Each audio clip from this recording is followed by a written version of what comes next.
এখন প্রার্থী আমরা কয়েকটা প্রার্থী ঘোষণা করছি, তারপর বাকি বিষয়তে আসব। সেটা হচ্ছে Murshidabad CPIM Mohammad Selim, Ranaghat SC CPIM Alokesh Das,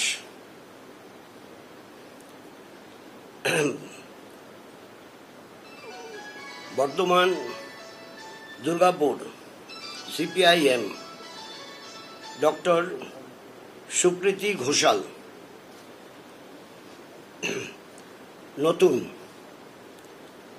Bolpur SC CPIM Shyamoli প্রধান, নতুন। প্রথম দুটো যে বলেছি তারা প্রাক্তন এমপি তো আর নতুন হয় না, আর পরের যে দুটো বললাম তারা কখনো পার্লামেন্টে কন্টেস্ট করেনি। একজন বিধানসভার এমএলএ ছিলেন শ্যামলী প্রধান, আর বর্ধমান দুর্গাপুরে একদম নতুন প্রার্থী ডক্টর সুপ্রীতি ঘোষাল। এখন আমাদের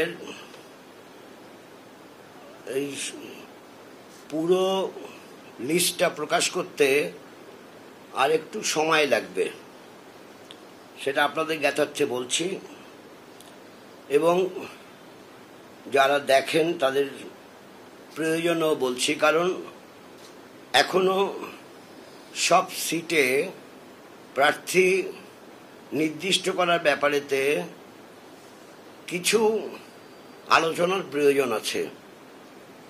সেই আলোচনাটা সম্পন্ন না হওয়া পর্যন্ত আমরা সেই লিস্ট ঘোষণা করতে পারছি না।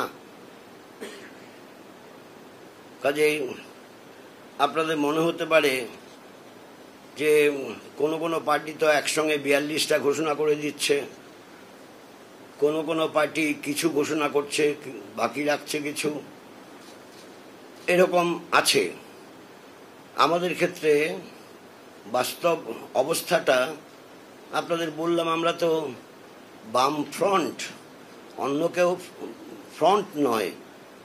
আমাদের বামপন্থী দলগুলোর সমাহারে বামফ্রন্ট গড়ে উঠেছে, যার ইতিহাসটা একটু প্রাচীন, এবং সেটাও গড়ে উঠেছে লড়াই সংগ্রামের নানা অভিজ্ঞতার ভিত্তিতে। বামফ্রন্ট গড়ে উঠেছে। বামফ্রন্টের আগে ছিল যুক্ত ফ্রন্ট, তারও আগে ছিল ইউএলএফ, তারপর সব পথ পরিক্রমা করে বামফ্রন্ট গড়ে উঠেছে।